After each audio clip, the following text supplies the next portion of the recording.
the acharyas have very long purports because the verses are very deep. Prabhupada has very long purports on this, and Vishwanath Chakravarti Pad, and he generally is famous for writing very, very succinct purports. But he has, in some cases, purports are even longer than Prabhupada's purports. So I think it's testimony to the depth of the verses, the praise by Prithu Maharaj, the benediction by Lord Vishnu. So I will try and complete it this week. I don't think we'll be able to do it in one session, but maybe in 1.5 session. And hopefully we'll start with the 21st chapter, maybe Wednesday. So we'll see how it goes. But I just wanted to give a little bit of heads up. So we were in the section of the chapter where Lord Vishnu is glorifying Prithu Maharaj and at the same time offering him benedictions. And of course, in these glorifications is hidden also the qualities that we should aspire to develop in ourselves, and the qualities that are the hallmark of an advanced devotee. If we are looking for association, taking shelter, taking guidance, then those who manifest these qualities are worthy of being followed. So verse 16. Varam chamat kanchana manvendra Vrishneshvateham gunashila yantritaha naham makhe vai sulabhastapovi yogena vaya samachittavarti. My dear King, I am very captivated by your elevated qualities and excellent behavior, and thus I am very favorably inclined toward you. You may therefore ask me any benediction you like. One who does not possess elevated qualities and behavior cannot possibly achieve my favor simply by performance of sacrifices, severe austerities, or mystic yoga. But I always remain equipoised in the heart of one who is also equipoised in all circumstances. So Vishwanath Chakravarti comments on this verse that the Lord speaks with mercy without any mystery. What does he say? That, my dear Prithu, I am controlled, mantrita, by your good qualities and behavior.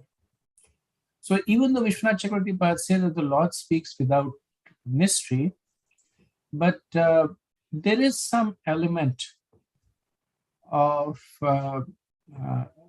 testing in this verse, because the Lord is offering benediction, and we will see that Maharaj Prithu becomes a little perturbed by this offer for benediction. Now, whether it is the Lord testing Maharaj Prithu, or whether it is Maharaj Prithu testing himself, it's one of those things that we depending on the way we read it, depending on the mood which we read it, we can absorb it.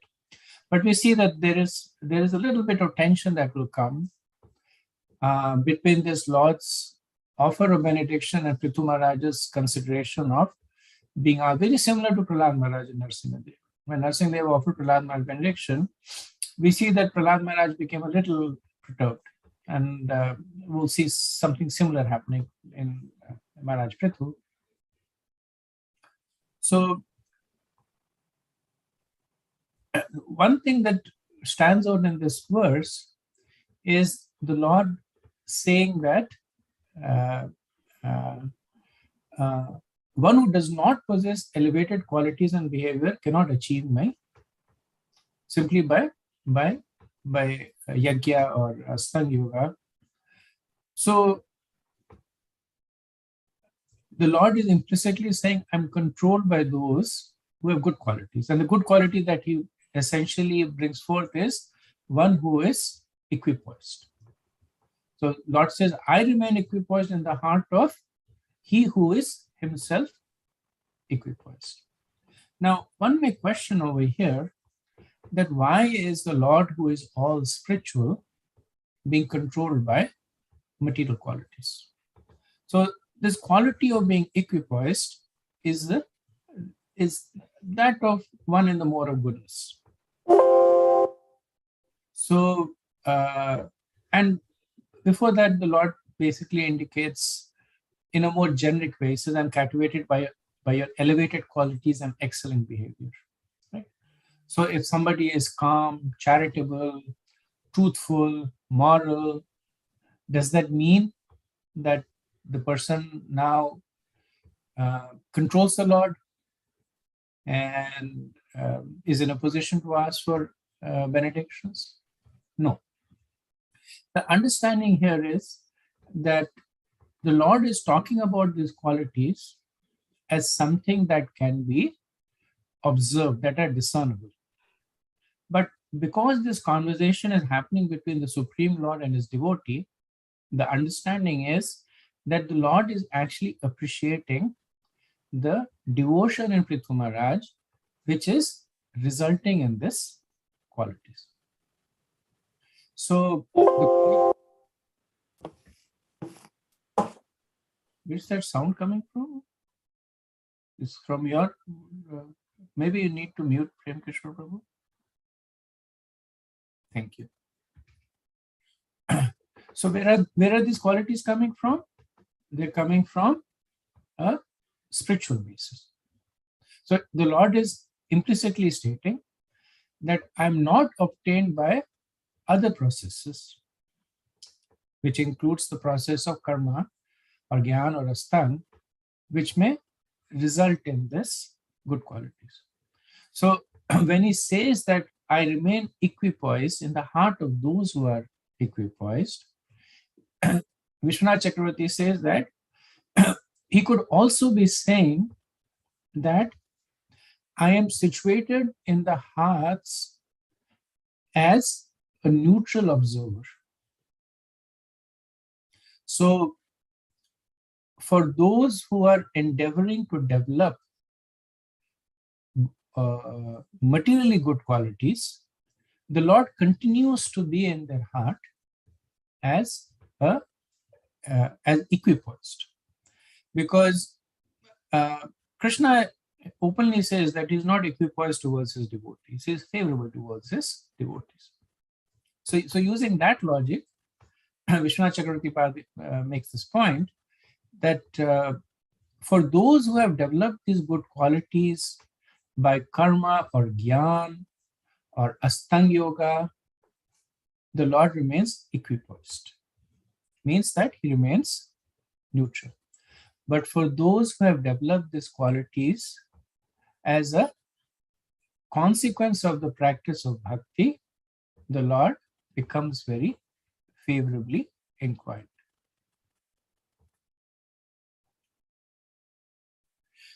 So Srila Prabhupada talks about the 26 qualities of a devotee in the Purport. And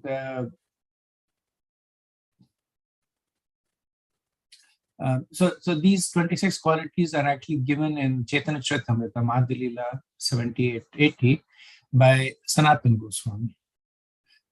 And if you look at the qualities, Kripalu, Akradvara, Satyasarasam, Nidoshavadanya, Vidu Sachetan, Sarvopkara, Shanta, Krishna Eka Sharan, Akama Niha, Sthira, Vijita Sadguna, Mitubhuka Pramata, Manadu Amani, Gambhira Kauran, Maitra, Kavi Daksha, Mauni.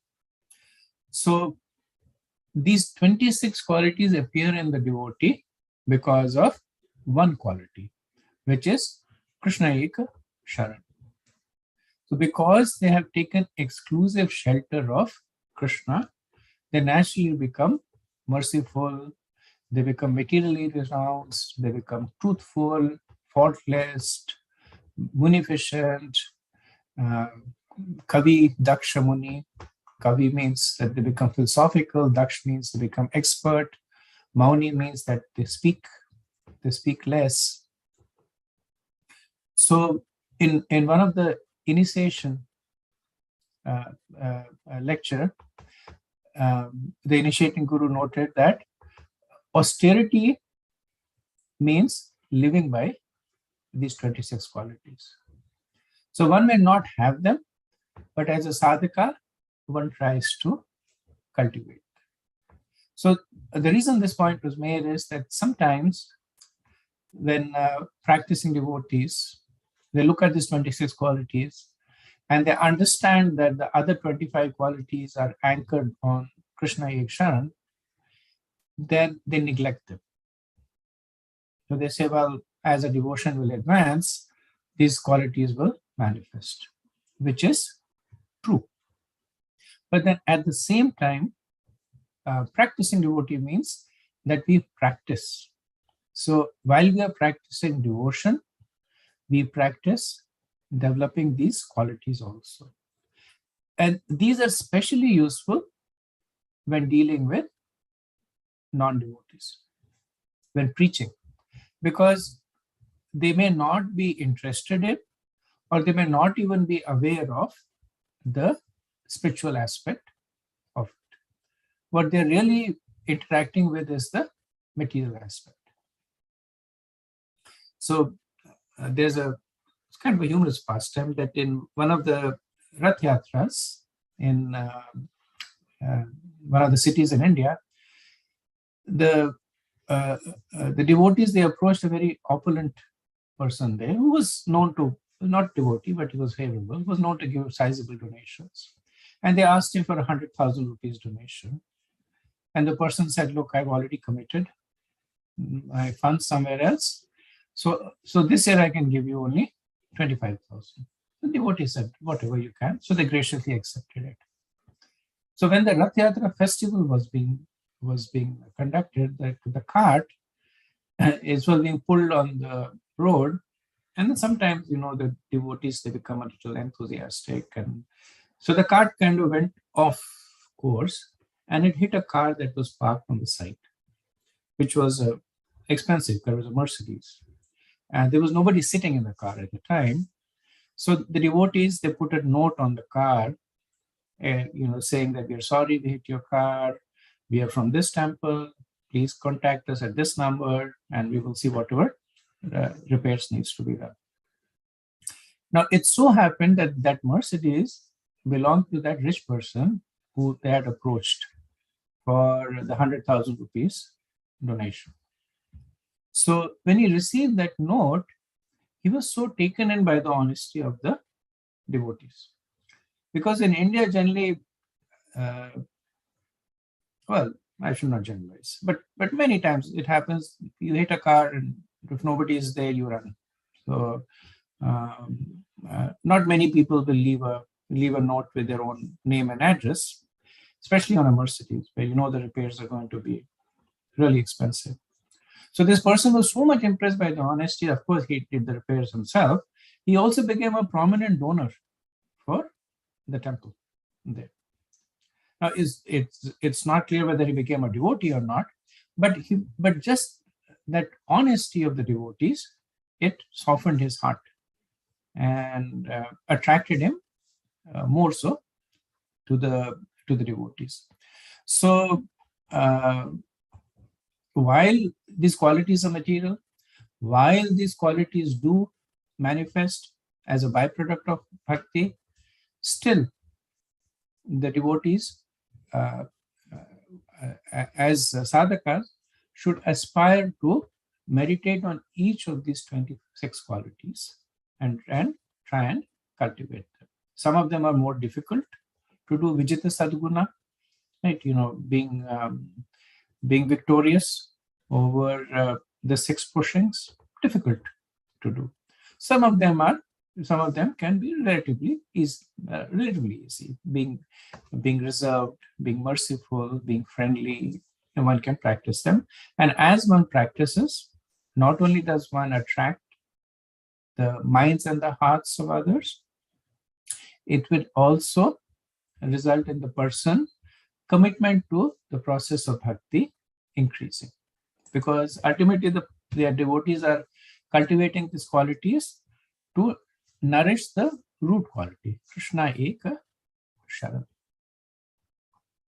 Okay, verse 70. Maitre uvacha saitam loka guruna vishvaksena vishvaje anushashita desham sirasjagare hari.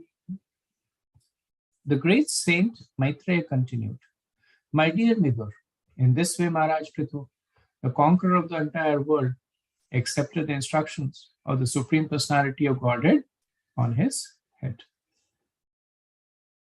So the last verse was the concluding instruction and the offer for benediction by the Lord. In 6 verses, 17 to 22, we see the affectionate dealings of the Lord.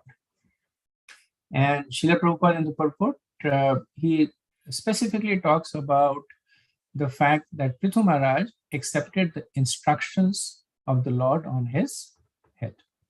So he makes 2 points in the Purport. First, he says is, accepting instructions means acting upon them. So this is important. Now, we may not be able to execute them perfectly, but at least we should sincerely aspire to act upon them. The second point Prabhupada makes is that the instructions should be accepted without trying to modify them. Sometimes when the instructions are given, if they're not to the liking of the devotee will modify it and say that, well, actually he said that, but in the context, he actually meant that. And there is a part of me that was not known to him, so it further gets modified. So what comes out finally is something that is completely different from what the original instruction was. So Prabhupada makes these 2 points, that when you're sincerely receiving instructions, you act upon them as they are without trying to modify them. Now, it does not mean that you can act upon them perfectly immediately. Right? That's the gap that the sadhakas are always trying to fill. But the sincerity should be there. That if you're not able to follow them completely all the time, then that awareness is there. I got this instruction, I'm trying to follow it, and I am slipping because of these reasons or because of these fallings. But if you modify the instruction, then there is no gap. There is no creative tension. There is no force in you saying that I have still to work harder to follow the instructions. Prabhupada says that one should accept the instructions of the personality of Godhead by bowing down at the lotus feet of the Lord. That means that anything spoken by the personality of Godhead should be taken as it is, with great care and attention and with great respect. It is not our business to amend the words of the Supreme Personality of Godhead or make additions or alterations, as they have become, as it has become a custom for so many so-called scholars and swamis who comment on the words of Bhagavad Gita. Here is a practical example of how to accept the instruction of the personality of Godhead as shown by Prithu Maharaj. This is the way to receive knowledge through the parampara systems. Sometimes the deviation is more external also, like the words of the instructions are changed. For instance, and this is a slightly different case, but it illustrates the example that Sarvabhauma Bhattacharya, he used to be an impersonalist. And then by the mercy of Mahaprabhu, he became a very Rasika Bhakta. So when he was reading the praise by Lord Brahma, there's the famous word Tattenu Kampam Susumikshamano. The last line of the words of the verse says that uh, such a person, mukti pade, that such a person has the right to liberation. A person who tolerates whatever is happening, understand, patiently waiting for the mercy of the Lord to appear, such a person is mukti pade, that he has the right to liberation. And then Sarvabhauma Bhattacharya said that not mukti pade, it should be bhakti pade, because mukti is nothing. Why should one aspire for mukti? One should aspire for bhakti. So he went to Mahaprabhu and said this verse should actually read, instead of mukti pade, it should read bhakti pade. Mahaprabhu said that I understand your feeling, but the words of the scripture should never be changed. Sometimes the words are changed internally, in the sense that externally the words are kept, but the message is changed. Like Prabhupada would say, commenter on Bhagavad Gita says when Krishna in 1866 says, surrender unto me, then in the commentary he writes that Krishna is saying, surrender unto the Brahman in me. Or for instance, even in ISKCON, the Ritviks, they took the words of Srila Prabhupada and changed the message behind.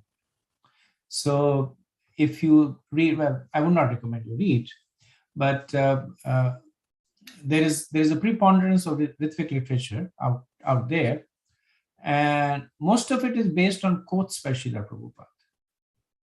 One of the famous quotes Prabhupada said to his disciples is, you initiate on my behalf. And the context was that he was sick at the time. He was present, of course, but he was sick at the time. So he said, you go and initiate on my behalf. And the Ritviks basically took it to the next level, saying that this is an ongoing permanent instruction by Prabhupada.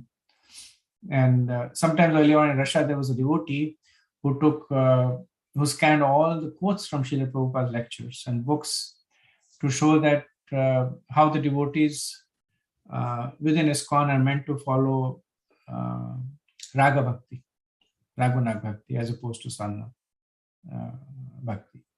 Or this does not happen that much. It's more actually some devotees humor about it, that this, they'll say that we are following Krishna's instructions in Bhagavad Gita 1863, when Krishna says that yat ichhasi tatha kuru, that Krishna says to Arjun, now you do as you please. The Prabhupada, it's Krishna's instruction that now you do as you please. So we are following that instruction. But the verse brings forth this important point of accepting instructions with the view of trying to execute upon them while preserving the intent of the instruction. Okay, verse 18. Sparshantam padayo premna vriditam svena karmana shatkratum parishvajya vidvesham vishashrajaha. As King Indra was standing by, he became ashamed of his own activities and fell down before King Prithu to touch his lotus feet. But Prithu Maharaj immediately embraced him in great ecstasy and gave up all envy against him for having stolen the horse meant for the sacrifice. So this is an important point that is made over here about the character of Indra. Sometimes people wonder, I think this question was also asked in one of the earlier discussions, that if Indra commits so many offenses, how is it that he is able to continue in this position of being the king of the Devas for a manvantara, long time, and continuing to receive the favor of the Lord? So here we see the reason why Indra is considered to be a truly great personality, that he is able to redeem himself with genuine regret. So just like giving forgiveness is an act of greatness, asking for forgiveness is also an act of greatness. Of course, genuinely asking for forgiveness means that there should be a change in behavior or the state of mind. So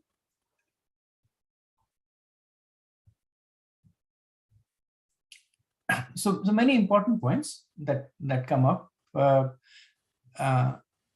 First, depending on how we deal with others, we can bring out the divine or the demoniac side.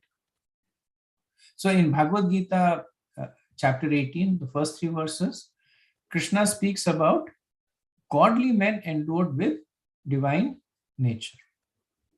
So these are some of the qualities that one has by birth, endowed. So they are born with them.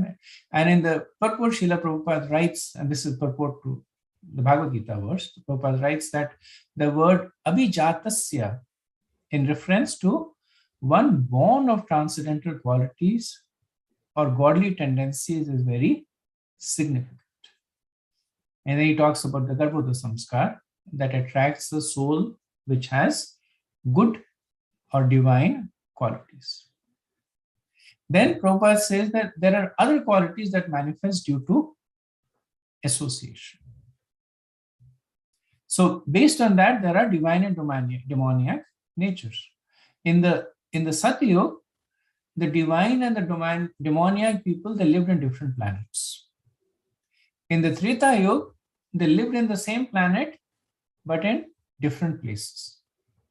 In Dwapar Yuga, they lived in the same place, same family. In the Dwapar Yuga, like we see the Kuru Vamsha, we see Duryodhana and Yudhishthir, same family, divine and demoniac. In the Kali Yuga, they reside in the same person. Thus, the same person will have divine as well as demoniac qualities. The reason this point is made is that the qualities are brought out by the force of association. So here, along with Indra, who is present? Lord Vishnu is present. Lord Brahma is present. Prithu Maharaj is present. So we see the divine quality of Indra appearing. So this verse is implicitly talking about the power of association. That just by the association of these divine personalities, the divine quality of Indra, which is begging for forgiveness. Earlier on, he was so envious of Maharaj Prithu, and now he's falling at the feet. Earlier on, he was saying, how can he aspire to be even equal to me? Now, when you fall at the feet of some person, you are accepting that the person is much higher than you. Second point, that even though Indra is not being directly chastised by either Brahma or Vishnu, he understands that he has offended Prithu Maharaj. Not only has he offended Prithu Maharaj, he understands that he has also offended Brahma and Lord Vishnu. So he quickly begs for forgiveness of Maharaj Prithu, and as quickly as he begs for forgiveness, he is forgiven. This is what distinguishes the Suras from the Asuras. Both are fallible. Both make mistakes. However, the quality of the Suras is that as soon as they recognize the mistake, they work very hard to rectify it. The Asuras do not. Third point, that anyone who is offended can forgive. Genuine forgiveness must be asked only from the offended. So so it's not that Indra, he fell at the feet of Brahma and Lord Vishnu begging for forgiveness. That would have been easier for him. Brahma already has a much superior position, and Lord Vishnu is the Supreme Personality of Godhead. So he could have begged for forgiveness from them and still maintained his ego. But forgiveness must be asked from the person who has been most offended by one's action. Same lesson is given in the pastime of Ambarish Maharaj. That Durvasha goes and begs forgiveness of Lord Vishnu. Lord Vishnu says that you go and ask forgiveness from Ambarish Maharaj. Same point is making. You ask forgiveness from he that you have offended. So these are three important points that come in this verse. I was also reflecting on some of the other lessons that had been surfaced previously. Wanted to quickly summarize them also, just for the sake of completeness. So we also observed that how this pastime indicated that proper leadership is engaging the person according to their propensity. So a good leader engages one according to the propensity, and an indifferent leader will not be aware of it, and a bad leader will engage against their propensity. Then the fifth point that we see is the real definition of magnanimity comes forth in this pastime, which is sacrificing personal gain for collective benefit. That when Prithu Maharaj understood that his personal fame as the performer of 100 yugas, 100 yagyas, was actually creating disturbances in the human society at large, he immediately gave up his ambition. That is magnanimity. Sixth point, so I'll send these points over, don't have to note them. So sixth point is that we see that modes of material nature are so strong that even very elevated personalities are susceptible. What to speak of ordinary personalities like us. Both Indra and Prithu Maharaj were caught in the modes. Indra in the mode of ignorance, that I have to destroy this yagya. Prithu in the mode of passion, that I'm committed to doing the 100 yagyas, and if I have to kill Indra to do it, I will do it. So both of them are Shakti Deshatma. When they are susceptible to the modes, what to speak of ordinary jivas like us. So more important for us to be vigilant and take shelter. Point 7 is that it takes a wise person to balance intent and impact. So intent is what is the motivation of doing something, and impact is what is the effect of doing it. Generally speaking, intent is more important. And we see that in devotion, where if somebody is performing, two people are performing the same activity, giving in charity, one person so that they get more fame, the other person is doing it as a service to the Lord. So impact is the same, the other person is getting some money, intent is different. But that is not always true. There are also situations where the impact is more important than intent. This is an example of it. The intent of Prithu Maharaj to do the 100 yagyas was for the welfare of the praja. The impact was that Indra was getting perturbed. So even though his intent was good, the impact was not good. So he was quickly able to adjust. So practicing devotees take shelter of intent, since their impact is often limited. But a mature devotee will evaluate both of them. Point number 8, that the solution to animosity is friendship. It is not neutrality. So when there was a misunderstanding between Prithu Maharaj and Indra, Brahma initially came and says, you forgive him. And just be neutral towards him. Lord Vishnu came and said you accept him as a friend. So just like it is said that the opposite of envy is service.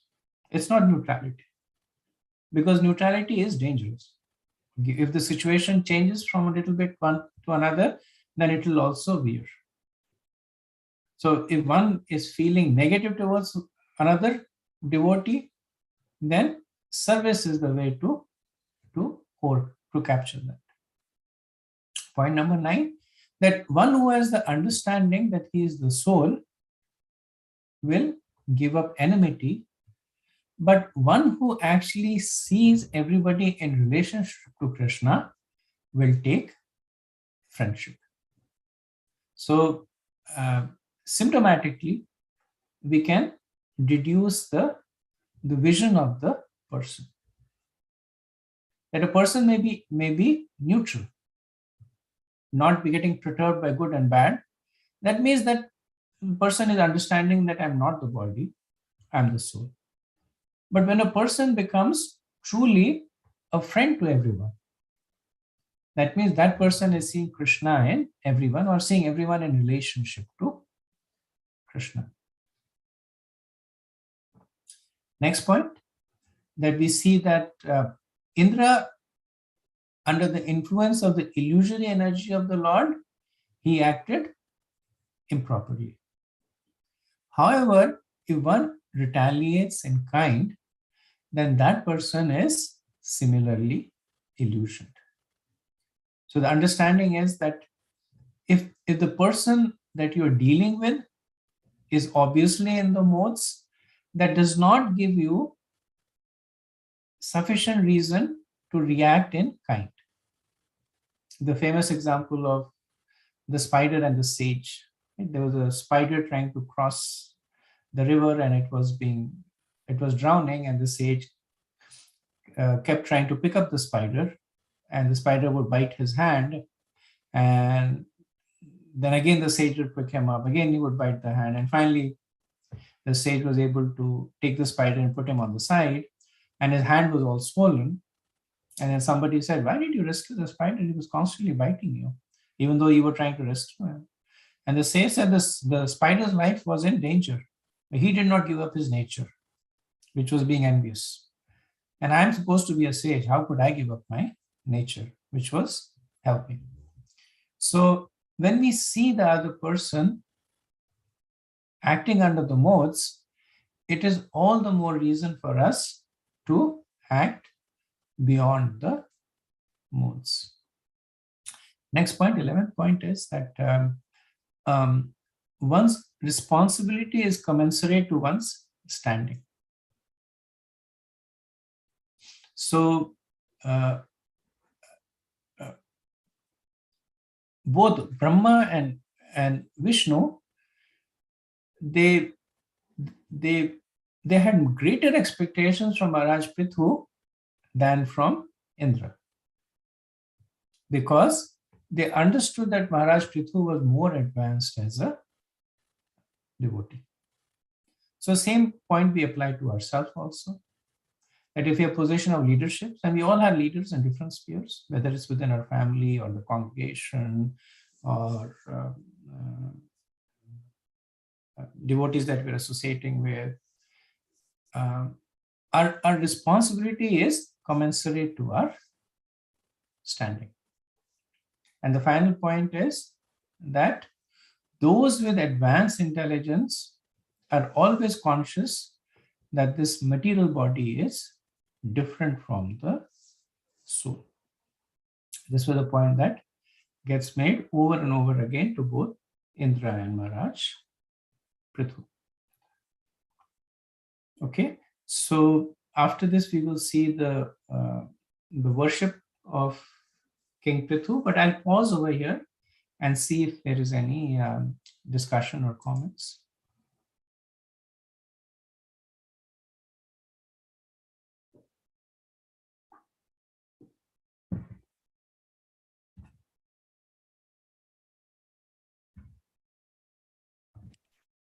Hare Krishna Prabhuji.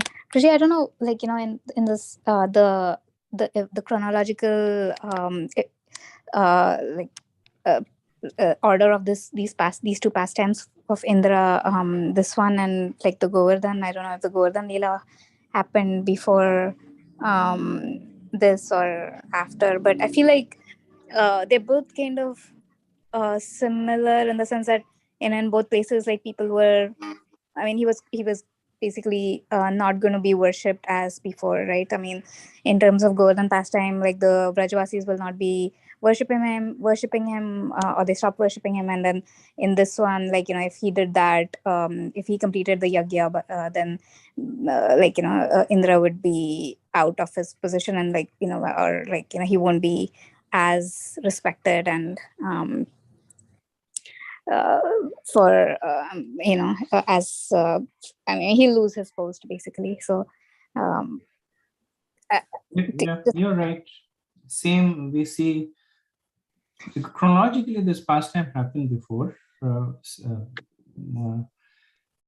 Before the Govardhan Leela pastime, different Indra, because this happened in a different Manvantara. or different in there. Okay, got it. Okay. Right. But your observation is accurate. The symptoms are very similar.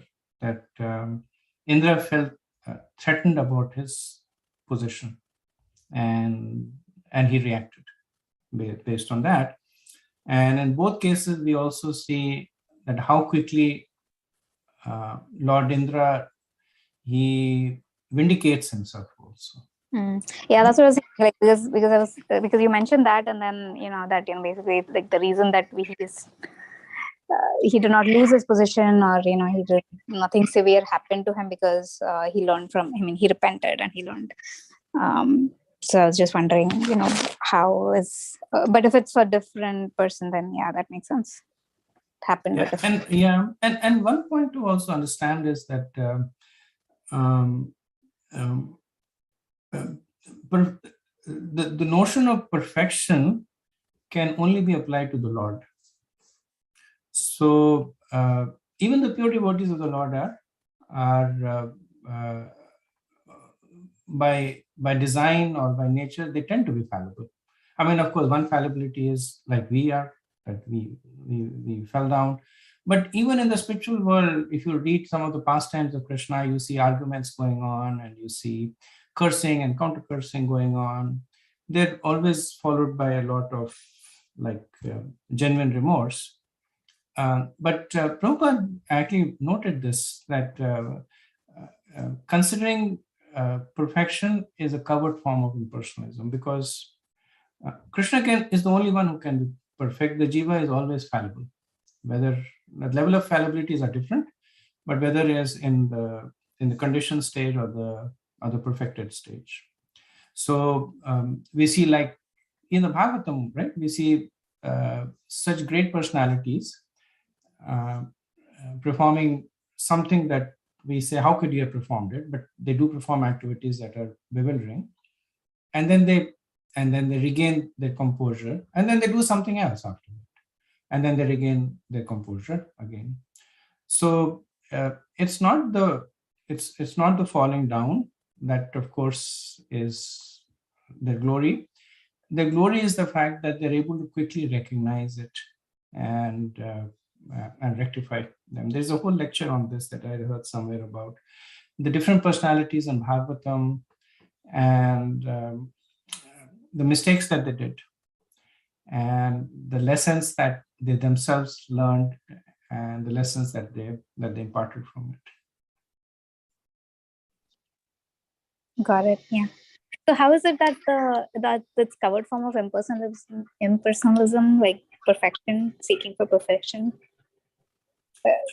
Not so much seeking perfection, but expecting perfection, because perfection means that the person is completely infallible, never makes a mistake, beyond the modes, and always right, always everything. So only Krishna can be in that position. Nobody else can be in that position. So that's why it's considered to be in covered form. Well, it's not a very prevalent notion. it's just something that was noted in one of the lectures by Prabhupada. So I was just mentioning in that context. It does not mean that we start like being deliberately committing mistakes, saying that, well, by nature we are fallible. So we have a long way to go. So we do want to improve our situation. We do want to aspire for perfection. Even with a genuine desire to aspire for perfection, we still will fall short of it. But I think Prabhupada said that more in the context of expecting perfection from others. That it's unreasonable to expect from anybody other than the personality of Godhead. How do you contrast with purity?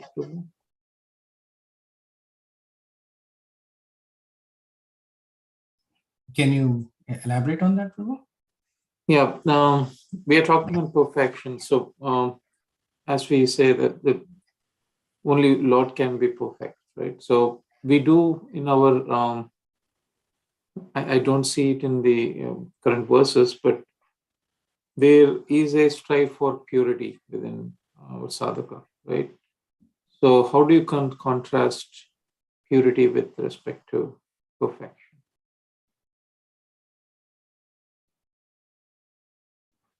How do you contrast purity with perfection? I would consider it like in the similar in the similar notion that we aspire for purity, we work towards purity, but it's not necessarily that we expect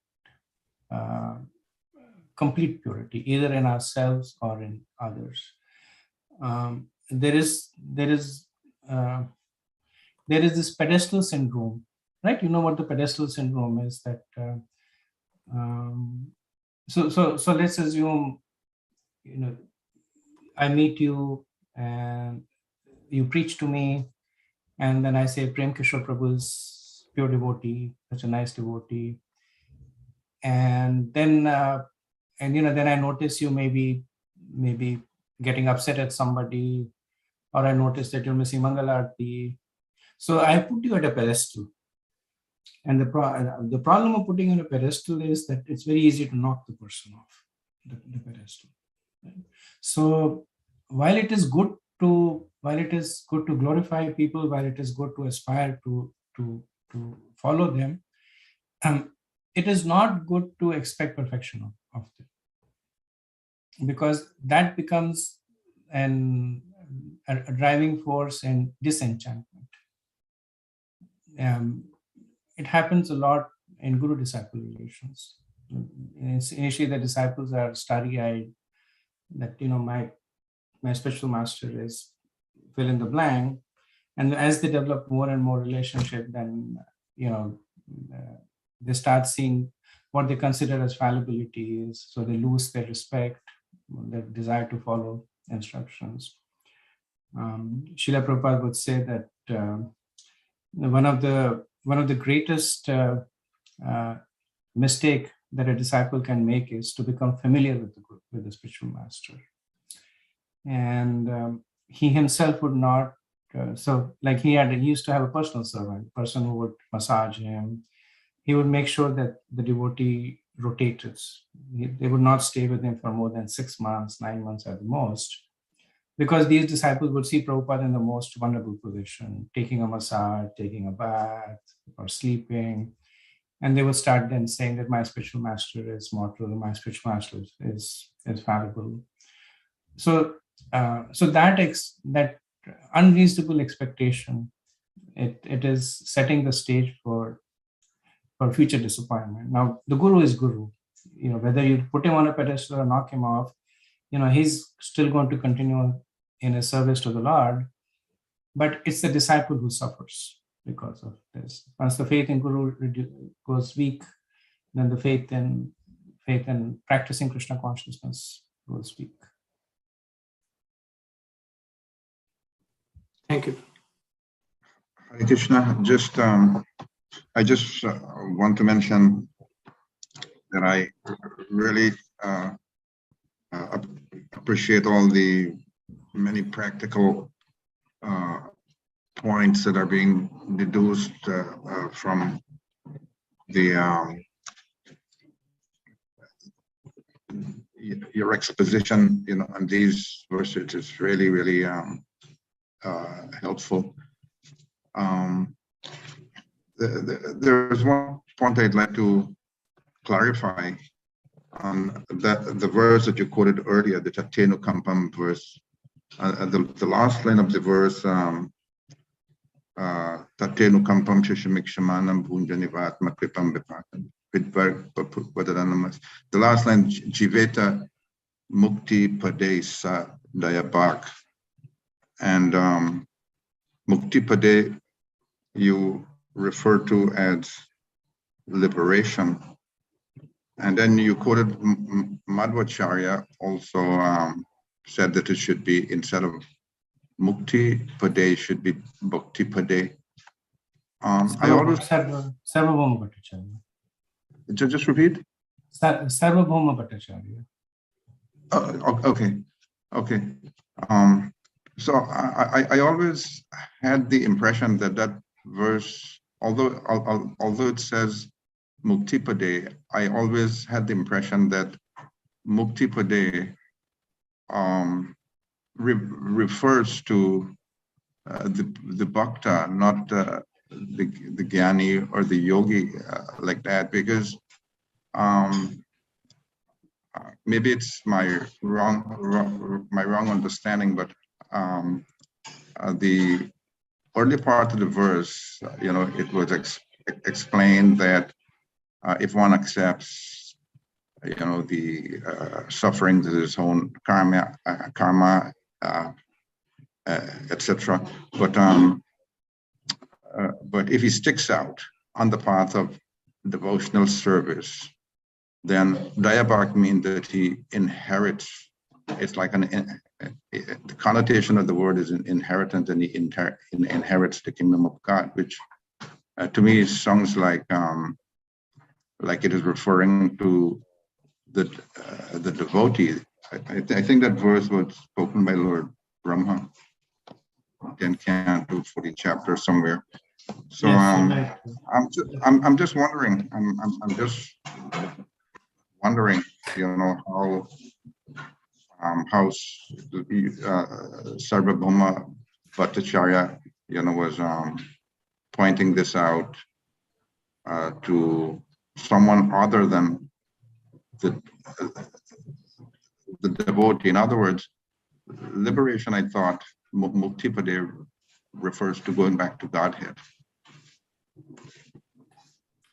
And I think that was the context. So I don't know the full details of the conversation, but what I understand, that is what was Sarvabhauma's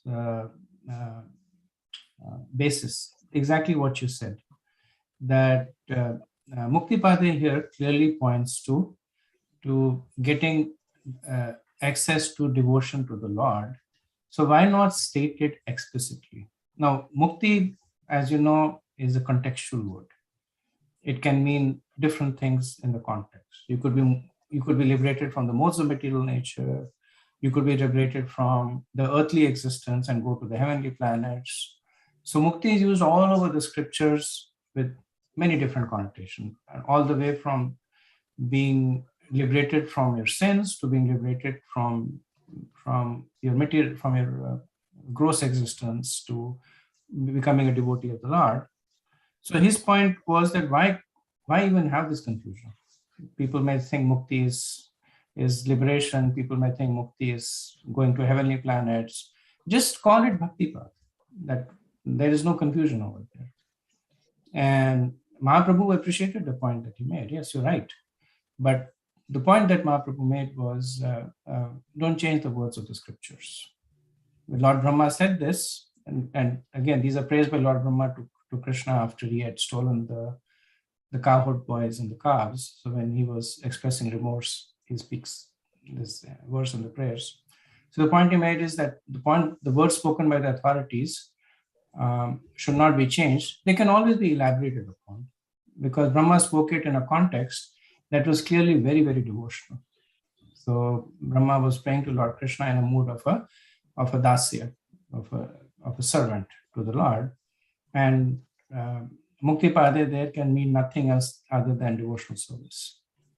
Contextually, you're right. Muktipade means devotion. Sarvabhouma's point was that if somebody takes this verse independently, they might misinterpret the word. So let's make it Bhaktipad.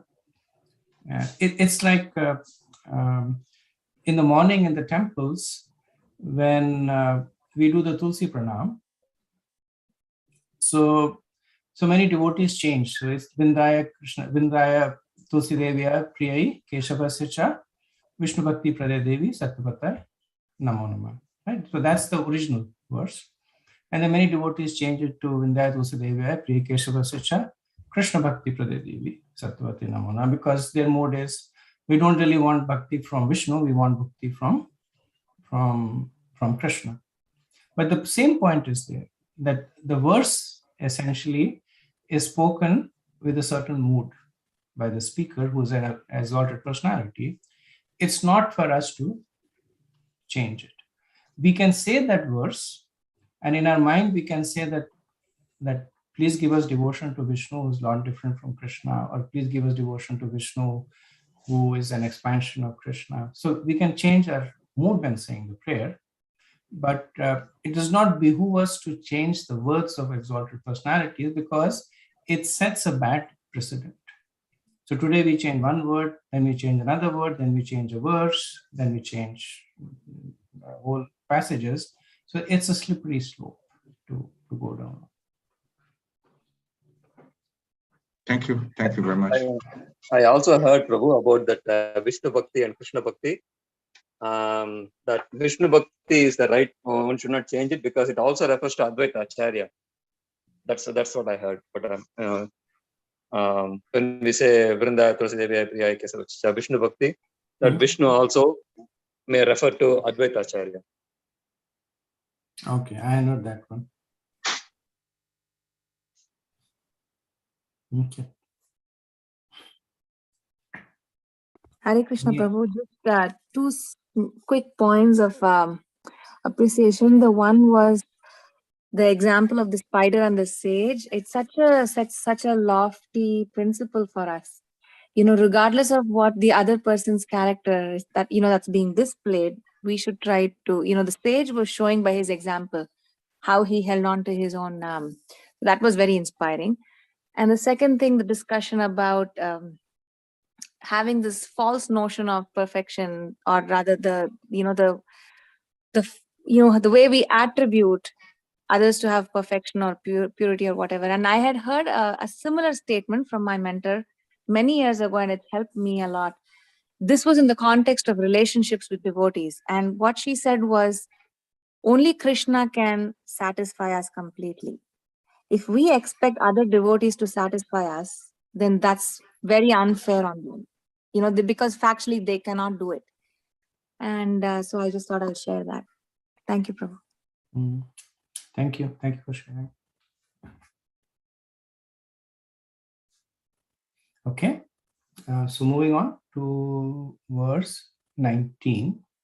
And as I said, I will share these points with Prem Kishore Prabhu. And I have written them as rather cryptic points, but hopefully you will, in the context of the discussion, you'll be able to get it.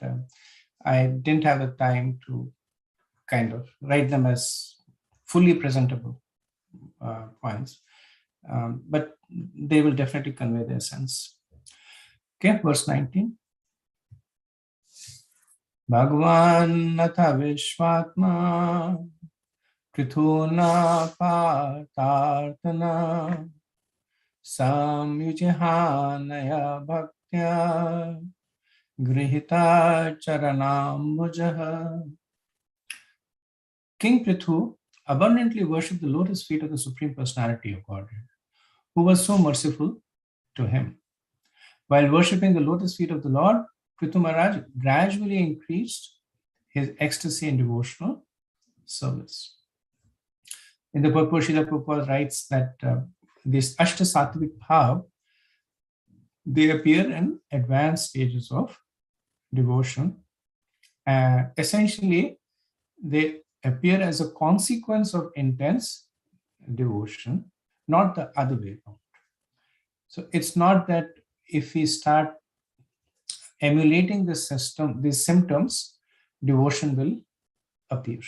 Sometimes people will do it innocently, thinking that, if they cry, it means that bhakti will appear. Sometimes people do it saijas, they will do it just to get followers or some kind of fame and respect. So in the material world, by nature, any process, it follows the law of satiation. In economics, it is known as the law of diminishing returns. It's one of the basic laws of economy that if the first unit gives you so much of satisfaction, the 10th unit will give you so much lesser, and the 100th unit will give you so much lesser. It's like if you're hungry, the first puri is going to give you a lot of pleasure, the 5th puri a little bit less pleasure, by the 10th puri you're done. So it's the same puri, but it's the law of diminishing returns or declining satisfaction. In the spiritual realm, it is opposite. That it says that Prithu Maharaj gradually increased his ecstasy in devotional service. So this is one of the characteristics that distinguishes material and spiritual endeavors. That if we see that our attraction, our ecstasy, our satisfaction is increasing, we can rest assured that it is of spiritual origin. If not, there is some material contamination. Now, it doesn't mean that we abandon it because we condition. It doesn't mean that we say that I only feel happy up till the 4th round. After that, I don't. So I won't chant more than 4 rounds. It just means that we have to work harder. But the fact that we are able to chant day after day after day, right, and the fact that we aspire to chant more and more, that means it's a spiritual progress. And this becomes especially prominent after anartha nivritti, the law of increased ecstasy. Okay, verse 20. Prasthanabhimukopyenam anugraha vilambitaha Pashyan padmapalakshaksho na prataste suhutsatam. The Lord was just about to leave, but because he was so greatly inclined toward the behavior of King Prithu, he did not depart. Seeing the behavior of Maharaj Prithu with his lotus eyes, he was detained because he is always the well-wisher of his devotees. So we see here strong personal aspect of the existence of the personality of Godhead. That this kind of behavior you can see in more loving relationships amongst around you. That you're with somebody that you really like, and you say, I really must go, but let me sit and talk for some more time, or just be there for some more time. It's just the affection that is forcing you to stay there. Very, very personal manifestation of behavior. Same thing is being demonstrated by the Lord. So how can one in one's right mind can ever impute impersonalism on the personality of Godhead? Srila Prabhupada notes that this partiality of the Lord towards his devotees, Suhurt Satam is this well-wisher of the devotee. It's natural. Suhurt Satam appears in the Bhagavatam, glorified Shanvatam Swakatha Krishna Punya Shavana Kirtanam. Vedyantu Dhapitrani Vidunoti Suhurt Satam. So same term is used. So Prabhupada clarifies that even though it may appear to be partiality, it is not. It is actually reciprocation. That To those who are neutral to the Lord says, I'm samon sarvbhuteshu na me dveshasti na priya. But to those who are affectionate to the cause, ye bhajanti tu mam bhaktya, or does the Lord say, mahiteshu chapya aham, that they live in me and I live in them. They are friendly to me, I am friendly to them. And in the Chaturshloki, the Lord openly declares his partiality, right? He says, Tesham sadatam yuktanam bhajatam pratipurvakam dadami buddhi yogam ta yena mam upyanti. So what does the Lord say? That those who are constantly devoted to serving me with love, I give the understanding by which they can come to me. Right? How much more partial can we be? That there are 20 people who are trying to seek the treasure. Out of that, one person is a devotee of the Lord. The Lord goes into his ears and says, here is the secret. He won't tell the other 19 people, he tells this person that in your ear only, I'm giving you this secret by which you can achieve complete happiness. Right? So Krishna is openly talking about it. But Prabhupada makes this point. It appears to be partiality, but it is actual reciprocation, which is natural. The example is given of a mother to a child, how the mother is naturally affectionate towards the child because of the child's affection to the mother, and how friends are naturally affectionate towards one another. In the first canto of the Bhagavatam, we say that when Krishna was ready to leave Hastinapur, and both Kunti Devi and Yudhishthira Maharaj came running, they were requesting Krishna to stay. And in the fourth canto of the Bhagavatam, later on, we'll see that when the Prachetas are reciting prayers to Lord Vishnu, Lord Vishnu came to give benediction. Now, in both these cases, we see that they asked the Lord to leave, but the Lord did not. They asked the Lord to stay, but the Lord left. And Prabhupada comments that the leaving does not reflect that the Lord was less favorable to them, but it also means that the Lord wanted to distribute his mercy to other devotees. Here we see that Prithu Maharaj did not even explicitly ask the Lord to stay, but yet the Lord stayed, attracted by his good qualities. Verse 21. Sadi rachitanjal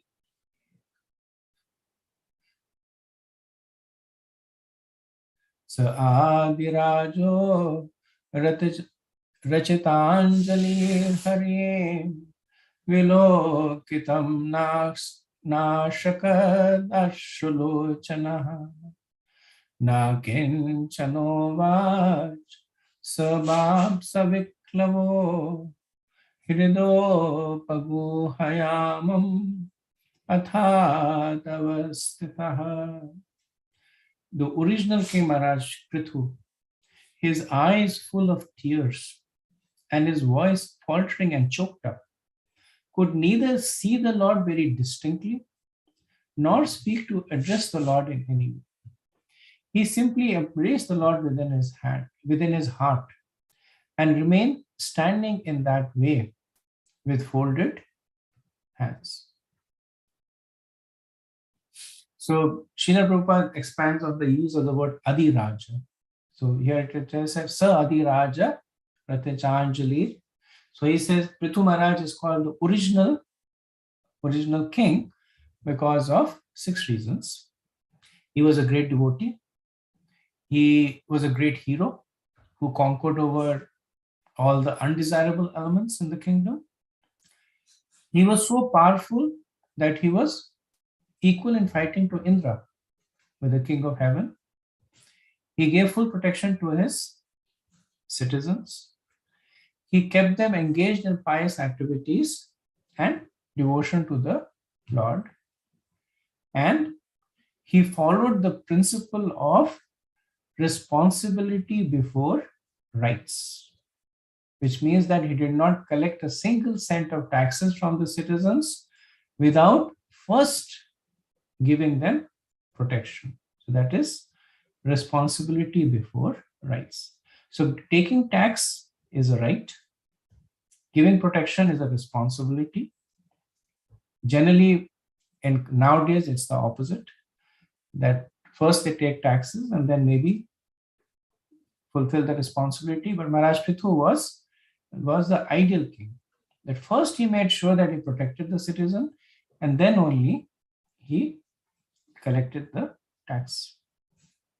Srila Prabhupada also refers to some of the contemporary events that are going on to emphasize on the need of Krishna consciousness. Like he talks about the abolition of prohibition in Bombay. So I'm guessing Prabhupada wrote the purport on this while he was in Bombay. So it was probably in the news at the time. So he comments on it that the government, instead of protecting the citizen from intoxication, has now joined the business of providing them with intoxication. And then he talks about the Indo-Pak War of 1971 also. So both Mahabharata and Ramayana, so they are battles that were fought to protect the chastity of a single woman. Ramayana was fought to protect the chastity of Sita Devi. Mahabharata was triggered to protect to punish for impinging on the chastity of Draupadi. So one of the lessons is that the prime responsibility of the government is to protect the women. Only then they should be given the right to levy taxes.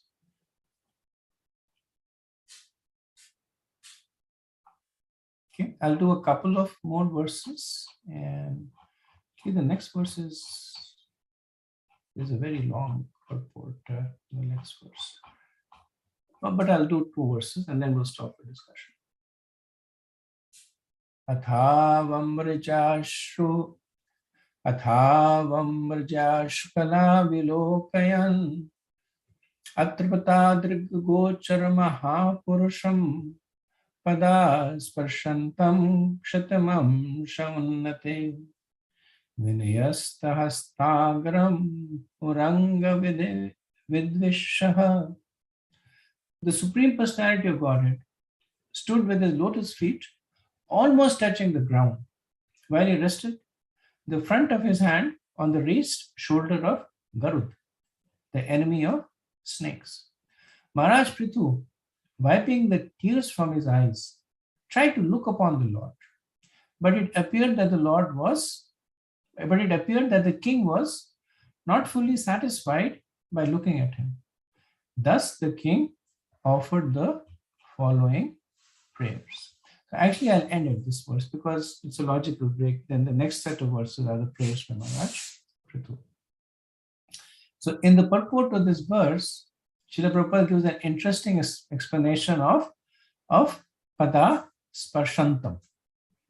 So pada sparshantam translates to the feet of the Lord almost touching the ground.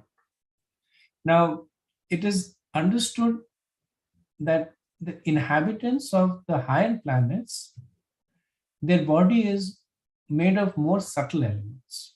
So the inhabitants of the Earth planet, the body is more earthly, which is why it is more gross, it sits heavy on the earth. But the denizens of heavy planets, the element of air is stronger. So which is why they tend to float. In Mahabharata, there is one pastime where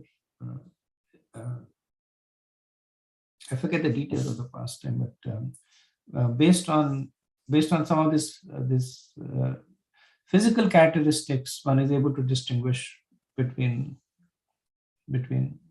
who's a deva and who is not. So now the personality of Godhead, he does not have a material form. So there's no question of him having either a gross or a subtle form, whether it is earthly or air. He does not have a material form. His form is fully spiritual.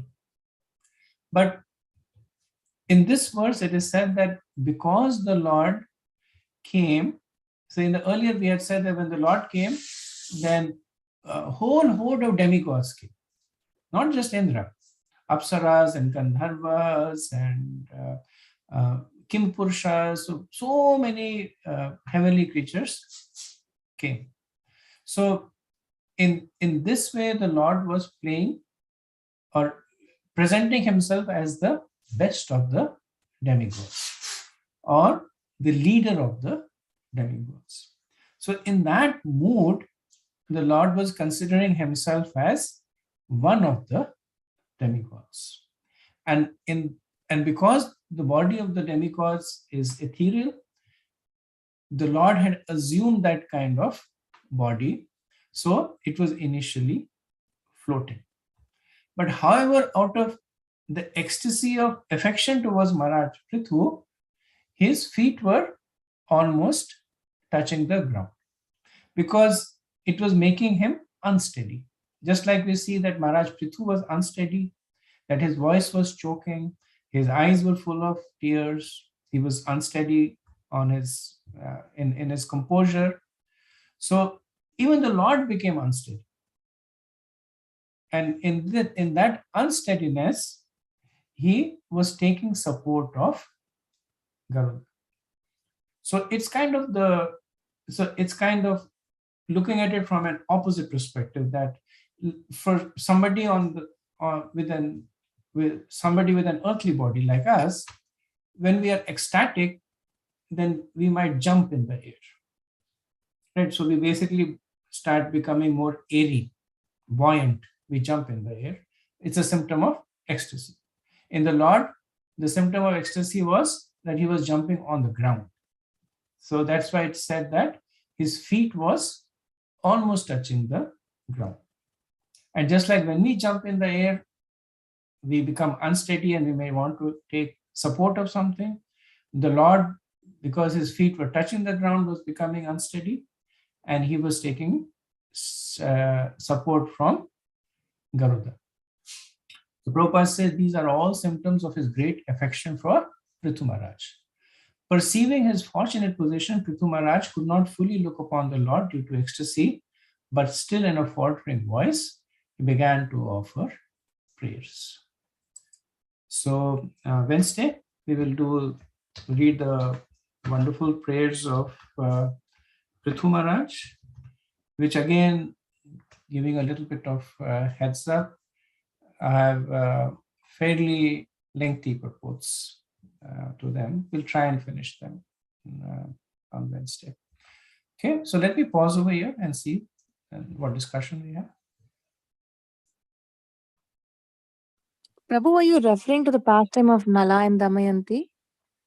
When Damayanti was, the Devas came, and the way she figured out Nala was her husband was because the Devas' feet did not touch the ground?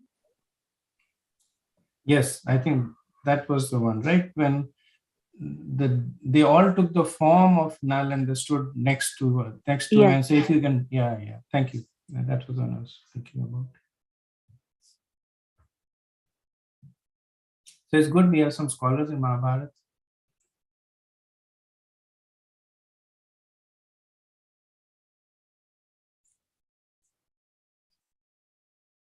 What else?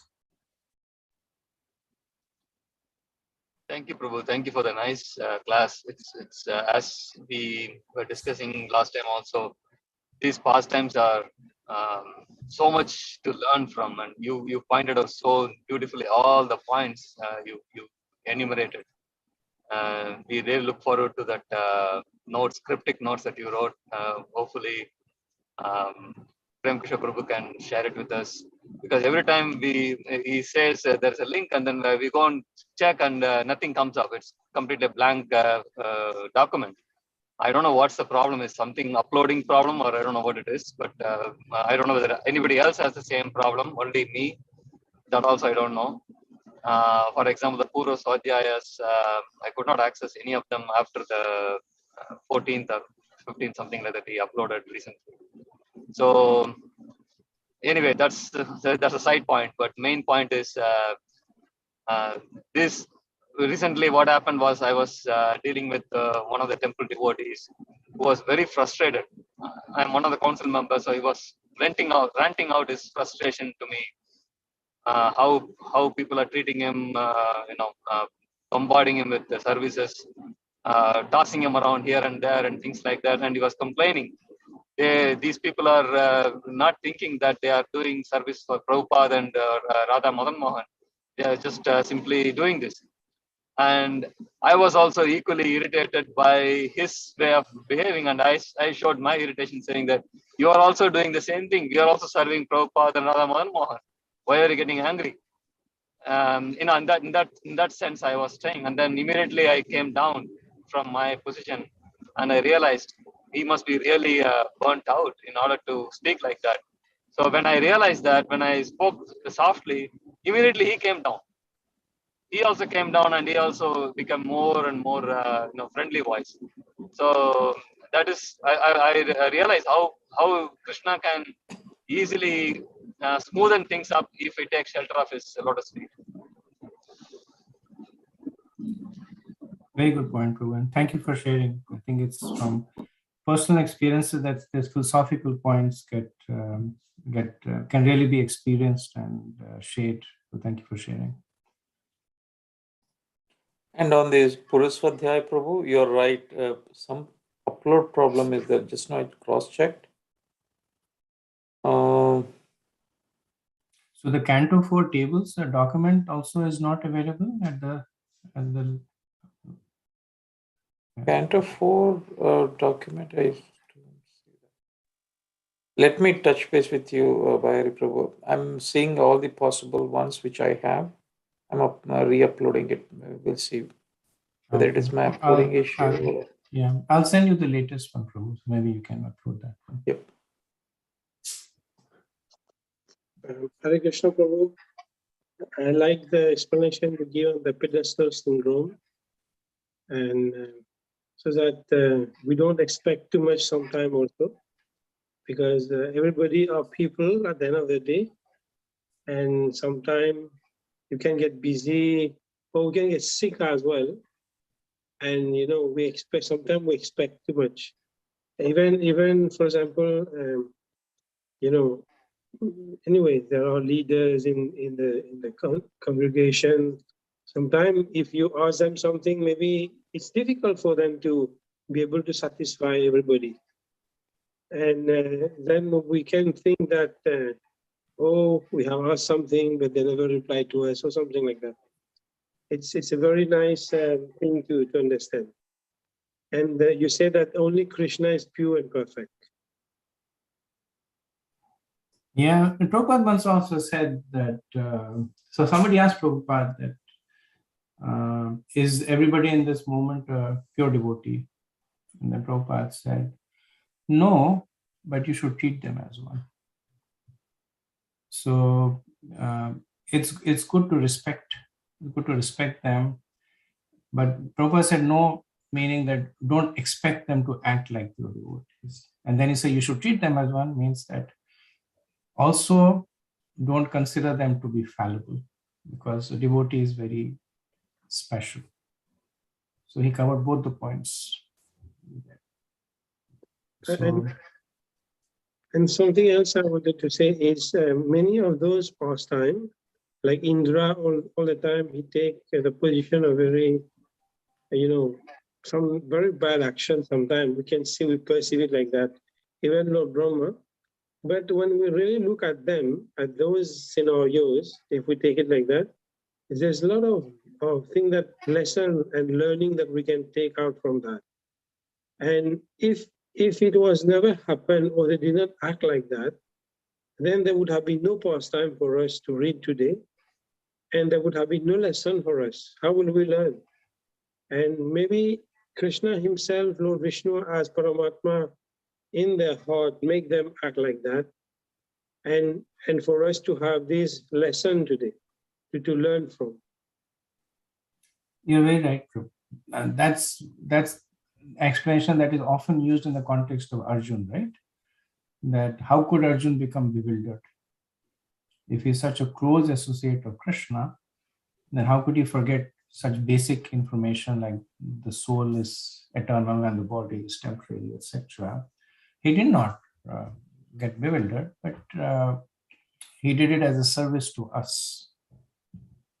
So that we can read the Bhagavad Gita, or some of these personalities, they were influenced by Krishna to act in a certain way, so that we could observe the lessons and learn to them. Famous example Prabhupada keeps giving, right? That the mother instructs the daughter so that the daughter-in-law can learn. So same category. And then one more thing is about even Krishna, Yogamaya covered him in his own pastime, so that he can, this bhav that come out is just because Krishna forget that he is the Supreme Personality of Godhead himself. If he remember that he would maybe not act like that. It's Yogamaya, Vrinda Devi organizing. There's a scene making Krishna forget this, forget that, so that we also get some bhav in this. That is true. That comes up a lot if you read the commentary of Damodar Ashtakam. Yes. In the same verse, there is Krishna glorified as the Supreme Personality of Godhead, and he's also glorified as a small child running away from his mother. And both of them are Krishna. Krishna using his own energies to increase the sweetness of his interaction with his devotees.